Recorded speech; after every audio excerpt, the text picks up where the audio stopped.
ملک بھر میں نبی آخر الزماں حضرت محمد مصطفیٰ صلی اللہ علیہ وآلہ وسلم کا یوم ولادت باسعادت انتہائی مذہبی عقیدت و احترام اور جاہ و جلال کے ساتھ منایا جا رہا ہے۔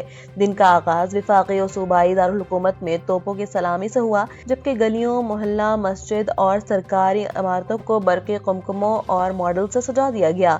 کراچی، لاہور، اسلام آباد، پشاور اور کوئٹہ سمیت تمام چھوٹے بڑے شہروں میں عاشقان رسول کے عظیم الشان جلوس، محافل میلاد اور نعت خوانی کی تقاریب منعقد کی جا رہی ہیں، جن میں ملک کی سلامتی اور ترقی کے لیے خصوصاً دعائیں مانگی جا رہی ہیں۔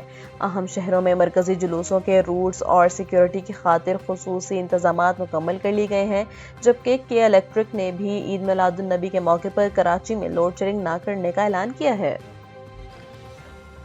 امریکی ریاست کولوراڈو میں امریکی فوج کا ایک بلیک ہاک ہیلی کاپٹر تربیتی مشق کے دوران حادثے کا شکار ہو کر جنگل میں گر کر تباہ ہو گیا ہے۔ امریکی میڈیا رپورٹس کے مطابق 30 سے 33 ملین ڈالر مالیت کا یہ ہیلی کاپٹر ریاست کینٹا میں واقع فورٹ کیمبل کے ملٹری بیس سے تعلق رکھتا تھا۔ حادثے کے وقت طیارے میں 4 اہلکار سوار تھے، تاہم خوش قسمتی سے تمام اہلکار محفوظ رہے اور کسی جانی نقصان کی اطلاع نہیں ملی۔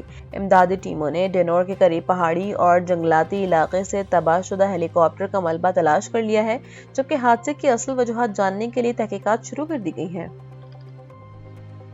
امریکی صدر ڈونلڈ ٹرمپ نے آبنائے ہرمز کو بحری بارودی سرنگوں سے پاک کرنے کا دعویٰ کرتے ہوئے خبردار کیا ہے کہ کسی بھی جہاز نے دوبارہ سرنگیں بچھانے کی کوشش کی تو اسے فوراً تباہ کر دیا جائے گا۔ امریکی معاشی پابندیوں کے شدید رد عمل میں ایران چائنا چیمبر کے صدر ماجد رضا حریری نے اعلان کیا ہے کہ امریکی اقتصادی جنگ کا جواب دینے کے لیے دنیا بھر میں امریکہ کے معاشی مفادات اب ایرانی فوج کے لیے براہ راست اہداف ہوں گے۔ دوسری طرف چین کی وزارت خارجہ نے امریکہ کی ان بالواسطہ پابندیوں کو غیر قانونی قرار دیتے ہوئے کہا کہ پاک ایران یا چین ایران جیسے منصوبوں اور اقتصادی تعاون بین الاقوامی قوانین کے مطابق ہیں، جنہیں اثر انداز نہیں ہونا چاہیے۔ امریکی وزیر دفاع نے بھی تسلیم کیا ہے کہ موجودہ شدید معاشی دباؤ ایران پر سخت اثر ڈال رہا ہے، لیکن اگر ضرورت پڑی تو امریکہ دوبارہ مسلح کارروائیاں شروع کر سکتا ہے۔ امریکہ اور ایران کے درمیان بالآخر نئی جنگ بندی پر اتفاق ہو گیا ہے، جس کا سرکاری طور پر اعلان چند دنوں میں متوقع ہے۔ روسی میڈیا کے مطابق اس امن معاہدے کے تحت آبنائے ہرمز سے جہازوں کی آزادانہ نیویگیشن کی بھی اجازت ہوگی، جبکہ اس کے بعد دونوں ممالک کے درمیان تکنیکی مذاکرات کا بھی آغاز کیا جائے گا۔ یہ پیش رفت چند ہفتوں سے جاری ثالثوں کی کوششوں کے بعد سامنے آئی ہے۔ اس سے قبل جون میں اسلام آباد مفاہمتی یادداشت کے باوجود دونوں ممالک کے درمیان دوبارہ شدید معاشی اور فوجی کشیدگی پیدا ہو گئی تھی۔ جہاں امریکہ نے تہران پر سخت ترین معاشی محاصرے کی کوشش کی، وہیں ایرانی وزیر خارجہ عباس عراقچی نے ان کوششوں کو امریکی شکست کا اعتراف قرار دیتے ہوئے مسترد کر دیا تھا۔ تاہم اس نئے اتفاق سے خطے میں جاری دباؤ میں کمی آنے کی امید ظاہر کی جا رہی ہے۔ فاصلوں کو تکلف ہے ہم سے تاریخ میں کچھ دن ایسے ہوتے ہیں جو محض ایک تاریخ نہیں رہتے، بلکہ آنے والی نسلوں اور پوری انسانیت کی سمت بدل دیتے ہیں۔ 12 ربیع الاول بھی انہی عظیم اور بابرکت دنوں میں سے ایک ہے۔ یہ وہ دور تھا جب دنیا ظلم، ناانصافی اور جہالت کے اندھیروں میں گھری ہوئی تھی۔ معاشرے میں طاقتور کو برتری حاصل تھی، کمزور کے حقوق پامال کیے جاتے تھے اور انسانیت ایک ایسے رہنما کے منتظر تھی جو اسے حق، عدل اور رحمت کا راستہ دکھائے۔ پھر مکہ مکرمہ کی مقدس سرزمین پر وہ بابرکت لمحہ آیا جب حضرت محمد صلی اللہ علیہ وآلہ وسلم دنیا میں تشریف لائے۔ آپ صلی اللہ علیہ وآلہ وسلم کی ولادت صرف ایک عظیم ہستی کی آمد نہیں تھی، بلکہ انسانیت کے لیے امید، رحمت اور ہدایت کے ایک نئے دور کا آغاز تھا۔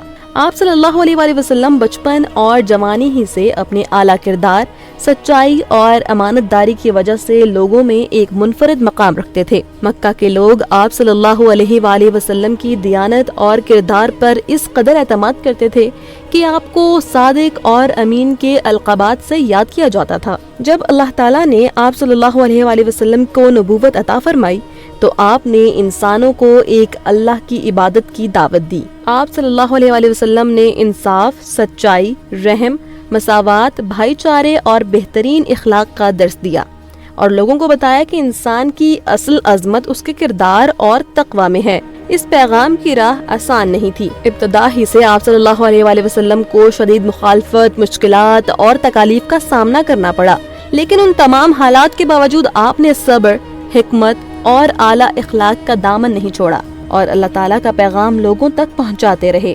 وقت کے ساتھ آپ صلی اللہ علیہ وآلہ وسلم کی تعلیمات نے لوگوں کے دلوں اور معاشرے کو بدلنا شروع کر دیا۔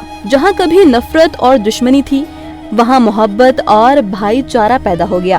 جہاں ظلم اور ناانصافی عام تھی، وہاں عدل اور مساوات کی تعلیم دی گئی۔ قبائلی تعصبات اور دشمنیوں کی جگہ ایک ایسی اخوت نے لی جس میں انسانوں کو ایک دوسرے کے حقوق کا احترام سکھایا گیا۔ آج 1400 سال سے زیادہ عرصہ گزر جانے کے باوجود دنیا بھر کے کروڑوں مسلمان حضرت محمد صلی اللہ علیہ وآلہ وسلم کی سیرت مبارکہ سے اپنی زندگی کے لیے رہنمائی حاصل کرتے ہیں۔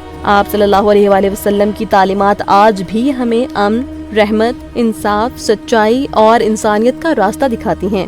صدیاں گزرتی رہیں گی، زمانے بدلتے رہیں گے، مگر رحمت للعالمین حضرت محمد صلی اللہ علیہ وآلہ وسلم کی سیرت، آپ کا عظیم کردار اور انسانیت کے لیے دیا گیا رحمت و ہدایت کا پیغام ہمیشہ دلوں کو روشنی دیتا رہے گا۔ بس نہیں بے سہارا نہیں۔ پاکستان کے مختلف علاقے اس وقت شدید بارشوں اور سیلابی صورتحال سے دوچار ہیں۔ محکمہ موسمیات خبردار کر رہا ہے کہ یہ غیر معمولی بارشیں ماہ کے آخر تک جاری رہ سکتی ہیں۔ سیلاب ایک ایسی قدرتی آفت ہے جو لمحوں میں سب کچھ بہا کر لے جاتی ہے۔ زمین کا پانی سے بھر جانا، ندی نالوں کا اچانک ابل پڑنا اور نشیبی علاقوں میں طوفانی ریلوں کا آنا، سب مل کر صورتحال کو جان لیوا بنا دیتے ہیں۔ ایسے فلیش فلڈز اکثر رات کے وقت زیادہ مہلک ثابت ہوتے ہیں کیونکہ اندھیرے میں پانی کی گہرائی اور رفتار کا اندازہ لگانا تقریباً ناممکن ہوتا ہے۔ یاد رکھیں، ماہرین کے مطابق آدھی سے زیادہ ہلاکتیں ان گاڑیوں میں ہوتی ہیں جو پانی میں پھنس جاتی ہیں۔ اس لیے یہ بات اپنے ذہن میں بٹھا لیں، کبھی بھی پانی سے بھرے رستے پر گاڑی نہ چلائیں۔ اگر سامنے پانی نظر آئے تو فوراً رک جائیں اور دوسرا راستہ اختیار کریں۔ اگر گاڑی اچانک بند ہو جائے اور سٹارٹ نہ ہو رہی ہو تو فوراً نکلیں اور اونچی جگہ پر پہنچیں۔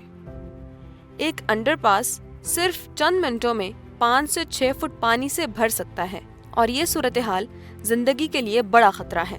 سیلاب کے دوران لازمی احتیاطی تدابیر: بارش، بجلی اور گرج چمک کے دوران ہمیشہ محتاط رہیں۔ ندی نالوں، کھائیوں اور برساتی پانی کے قریب نہ جائیں۔ یاد رکھیں، صرف 6 انچ بہتا پانی بھی کسی کو گرا سکتا ہے اور اپنے ساتھ بہا کر لے جا سکتا ہے۔ پیدل چلتے ہوئے، کھیلتے ہوئے یا تیراکی کرتے ہوئے پانی میں نہ اتریں۔ بچوں کو سختی سے منع کریں کہ وہ پانی کے قریب نہ جائیں کیونکہ ان کے اندر خطرے کا اندازہ لگانے کی صلاحیت بہت کم ہوتی ہے۔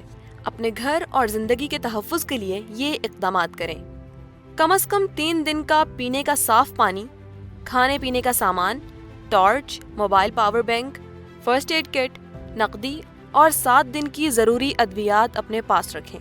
گھر واپس لوٹتے وقت ارد گرد نظر ڈالیں کہ کہیں بجلی کی کھلی تاریں یا گیس کا رساؤ تو موجود نہیں۔